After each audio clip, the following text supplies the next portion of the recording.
Good morning, everybody. Good morning. This is almost like a Baptist church.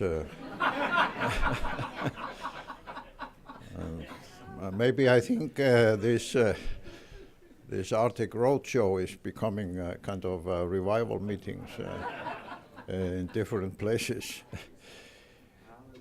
To some extent, it's presumptuous of me to agree to give what is formally called a keynote here among this very well-informed and distinguished gathering, and especially following the extensive and fascinating discussions we had yesterday. I remarked to Jane Harman after the meetings were over that the sessions yesterday demonstrated very clearly that the dialogue on Arctic issues is now a traditional global affairs discussion. Many of you know that there has been this kind of division in the foreign policy establishment of Europe and the United States. That on one hand there were specific niche issues, and then on the other were the more fascinating upfront global affairs or international issues or even strategic studies. And the Arctic traditionally was considered to be a niche affair. And then the more serious guys talked about the global affairs and the security issues. But yesterday demonstrated very thoroughly that that model no longer applies. That every aspect of the traditional concerns of global affairs now applies to the Arctic dialogue. And if one doubted that conclusion, one only had to listen thoroughly to the Russian participation and how they presented the Russian position within the framework of Russia's relationship with the rest of the world. But also to the Arctic ambassador of Korea and the representative of Singapore, especially relating how in a remarkably short time Korea has become a formidable Arctic partner. I also hope, and I say this very clearly to the Russian participation in this forum, I hope they will take back with them to Moscow and the different Russian regions in the Arctic that what happened here in Washington was a deliberate, genuine, serious, and extensive attempt to bring the dialogue and the focus on Russia and the United States into the more proper, traditional, more truthful basis of the extraordinary positive results of the Russian-American cooperation in the Arctic. When we launched this idea some months ago to have an Arctic Circle Wilson Center Forum in Washington on Russia and the United States at the height of the media circus and the congressional circus and other circuses around in this town, we were met, and I'm always honest and straightforward with whomever I speak to, whether it's my American friends or my Russian friends. We were met with some kind of, perhaps naturally, some kind of skepticism from the representative of the Russian Federation. What in hell was our motive? Was there some kind of a plot? Or were they going to be once again drawn into this circus that is regularly on show in what our good friend Jane Harman now calls the entertainment capital of the world? But I hope you have seen yesterday and will see today that on behalf of the Wilson Center and the Arctic Circle, this is a genuine, extensive, and ongoing, future-looking attempt to maintain a constructive dialogue and cooperation with Russia. And let's not forget that when the Arctic Circle was created 4 years ago, it's quite remarkable, it's only 4 years ago since we created it, and it has in those short few years become one of the largest international platforms, not just on the Arctic, but on international issues. You can go all over Europe every year, and you only find in Davos in January and in Reykjavik in October political, business, technical, scientific assemblies of the kind that the World Economic Forum in Davos in January and the Arctic Circle in Iceland in October demonstrates. There's no such gathering anywhere in Southern Europe, Central Europe, Eastern Europe, Sweden, Finland, Norway, you name it. And I think that reflects not just the organizational capability of some of us who have been involved in this effort, but it demonstrates the international engagement in the Arctic. But when it was founded, and I make this very clear here this morning, in addition to my own role and a few others in it, it was a joint American-Russian effort. And I hope that's not forgotten in Moscow. It was a joint American-Russian effort. Alice Rokov, me Treadwell, Lisa McCoskey, and some others here in the United States who had been involved in Arctic issues for a long time and saw the need, together with me, to create a new platform of a larger scale, became involved in this, and my good friend Arturo Siliganov, and also various representatives of the Russian Foreign Ministry were also involved. I traveled to Moscow in November, the year before we launched the Arctic Circle, for a dialogue with the Russian Foreign Ministry on this idea. It was low-key, very open dialogue on what were our intentions. So 6 months before we announced the creation of the Arctic Circle at the National Press Club here in Washington, we had these consultations in Moscow. And the reason why we did it was that we were not only optimists, but we are also realists. That's why I have survived in this cruel business for so long, despite my optimism. That without Russia positive engagement, there was no point in this exercise. And that joint effort is symbolized that on the honorary board of the Arctic Circle from the very beginning, Senator Lisa McCoskey and Arturo Siliganov sit side by side in the honorary board of the Arctic Circle.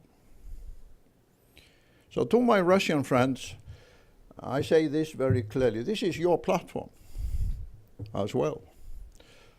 This is not just us inviting you to come and join us. This is your platform as well, as it has been for our American friends. It's your platform. Although the Arctic Circle has the assemblies in Iceland every October and the Secretariat is based there, it's an international platform, led by a constructive gathering of prominent American, Russian, and other partners in the Arctic.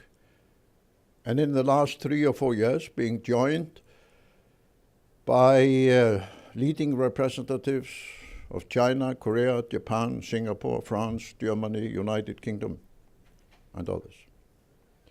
President Xi Jinping of China sent a formal delegation to the Arctic Circle Assembly 2 years ago. Chancellor Angela Merkel did the same. President François Hollande came and made his major speech prior to the Paris climate negotiations. And I could go on long into the afternoon to list other evidences of this. So as we continue from this forum here, co-hosted by the Wilson Center. I hope we can maintain the sincerity, the constructiveness of what happened yesterday and what will happen today. And I thank the Russian participants for the greetings they brought from our good friend Arturo Siliganov. And please convey to him when you get back to Moscow that this was a great experience. And next time when we do this, we want to see more of you. And of course, at the Arctic Circle Assembly in October in Reykjavik, we will continue this dialogue. This is a train that moves from one station to another. It's not a question of coming together, ending a particular forum, and then go back home and that's the end of it. No. Each stop is a part of a journey. Like when Alice and me and Mike and many others who are here attended the Arctic Territorial Dialogue Conference in Arkhangelsk in March. I am the only person, apart from President Putin. No, in fact, I am probably more than President Putin. The only person who has attended all the Arctic Territorial Dialogue conferences in Russia, either as head of state or my country as a former head of state, because once when President Putin attended, he was a prime minister, not the president of the Russian of the Russian Federation. So I had a reasonable basis to conclude in March in Arkhangelsk that what we witnessed there was a major scaling up on behalf of Russia on the importance of the Arctic. When I first discussed the Arctic with President Putin on my state visit to Russia in 2002, he said to me, yeah, that's true, but you talk to the governors about that. It was not his portfolio. He referred me to the governor, and I actually did. I traveled to Yammer-Nemetz and other parts of Russia in that state visit. So when we came to Arkhangelsk and saw the high-level political engagement by the Russian leadership and by all the major Russian companies, and the great message that carried for the economic future of Russia and its engagement with the rest of the world, it was like the show had moved from the small local theater up to the Grand Opera House. That was the fundamental change that had taken place. And I hope it was also noted in Moscow that two other heads of state of Arctic states attended, the President of Finland and my successor, the President of Iceland. And these are the two countries that now, with Finland holding the chair of the Arctic Council and then Iceland taking over in 2 years' time, will precede Russia in the chairmanship of the Arctic Council. But we also had 3 foreign ministers from Nordic NATO countries attending the Arkhangelsk gathering.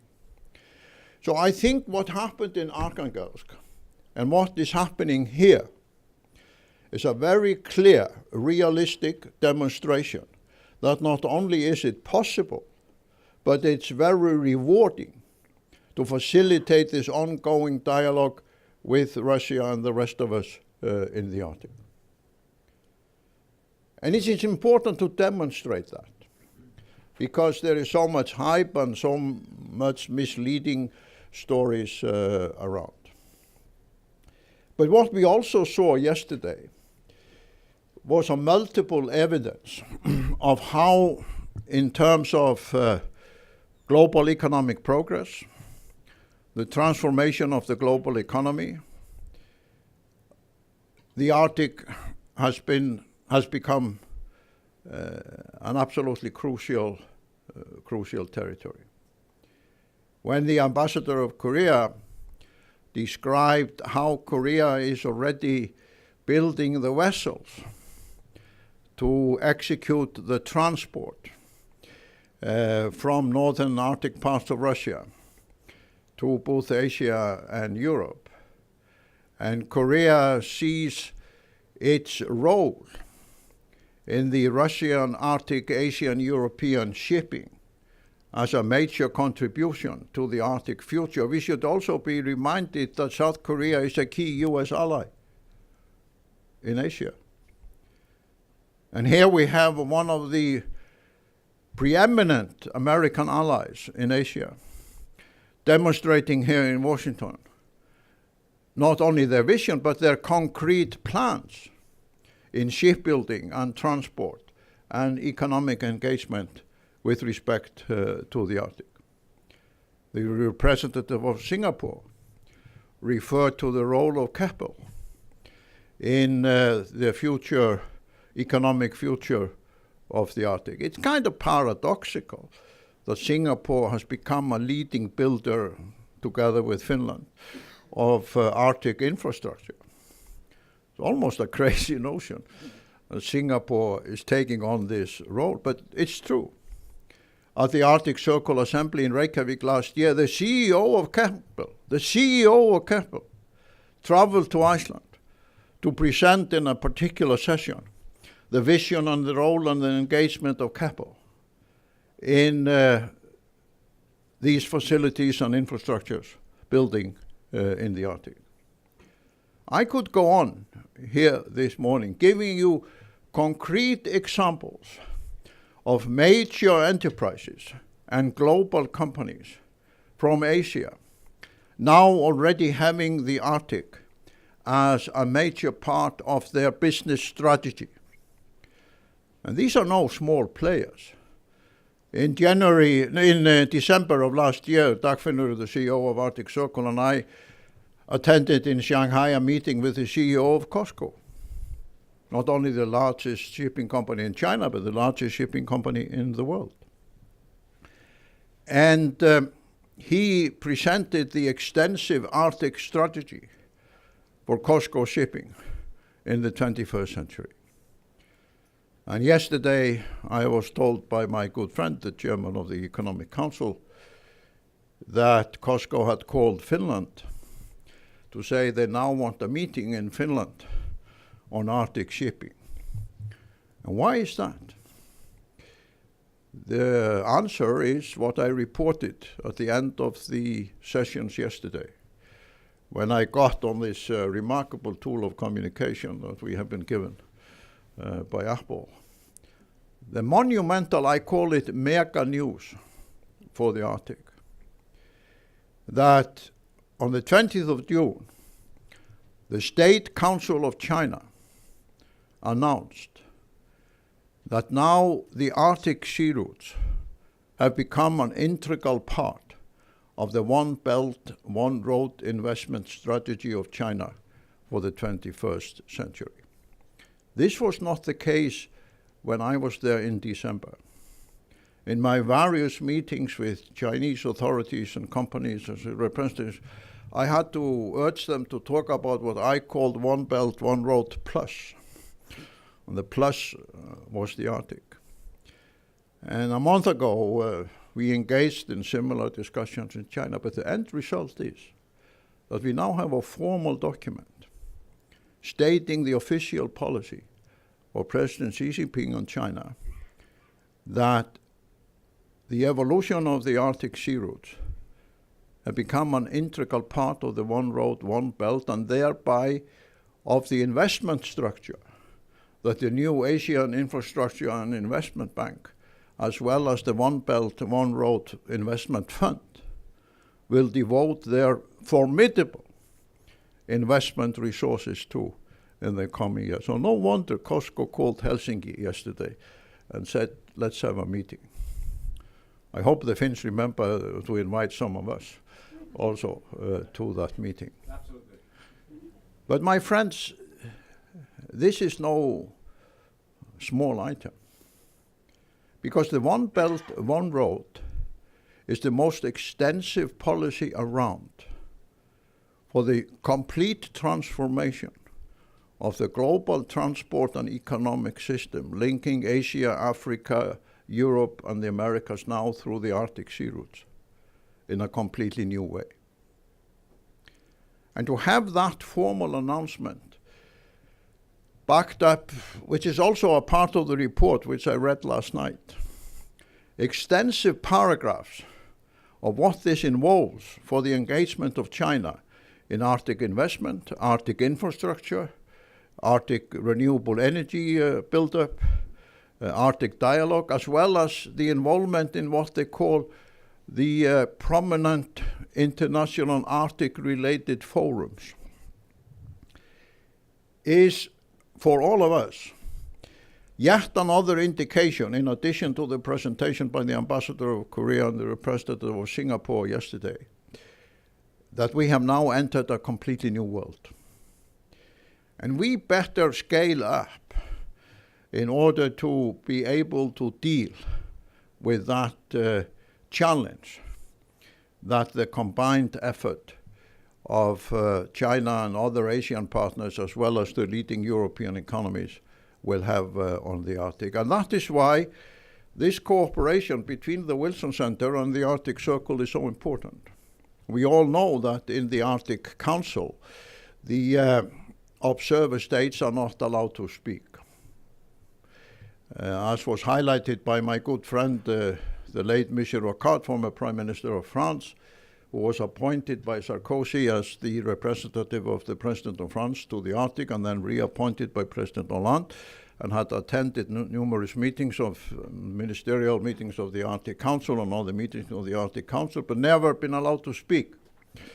And he complained memorably in Paris 3 years ago with a sentence I will never forget, but which highlights this problem. France is not accustomed not to be allowed to speak. So they need other platforms to speak, to maintain this dialogue. And that is why the Arctic Circle has served formal delegations from China, Japan, Korea, France, Germany, Britain, and now in October, in addition, also India and Poland, as well as others. And now, after the United States has handed over a successful chairmanship of the Arctic Council, it's important that here in Washington we have a platform, an institution, and an engine room, I will call it, to maintain this dialogue on behalf of this crowd in this town, whether it's the policy institutes, the departments, the House, the Senate, or others. And that is why I hope that this cooperation between us in the Arctic Circle and the Wilson Center will continue. And I am absolutely convinced that it actually will. And we are prepared on our part in the Arctic Circle to continue that cooperation by hosting regularly here in Washington, in cooperation with the Wilson Center, similar forums. Perhaps not on just Russia and the United States, but other aspects. But also allowing the observer states like China, Korea, Japan, and others, as well as the European countries, to come to Washington, invited by us, and have a dialogue with the leading policymakers and the political and economic leadership of this country through this facility. And that's why it's so important that in the Chinese statement, they phrase it in the way they do in Arctic-related international fora. Because on their part, that is their invitation to us to also facilitate that dialogue. So all of this, of course, in addition to the fascinating description of the scientific cooperation we listened to yesterday, which, by the way, reminds all of us that Russia and U.S. cooperation in the Arctic is deeply rooted in the scientific cooperation, as well as the human dialogue between the people in Alaska, Chukotka, and other parts of Russia. And therefore, as a conclusion here this morning, I want to thank the Wilson Center again for having entered this so constructively in such a formidable way. And I hope this will be a beginning of a very constructive cooperation involving all the other Arctic players. And I also finally say to my Russian friends, bring back to Moscow the constructive report of how successful this exercise has been. And there is no risk for Russia to continue in this dialogue, either in October in Reykjavik, as I know Russia will. We've already invited the governor of Murmansk and various other representatives of Russia to attend, but also here in Washington, in what our good friend Jane Harman has called the entertainment capital of the world, but also is the power center of the global community. So thank you very much.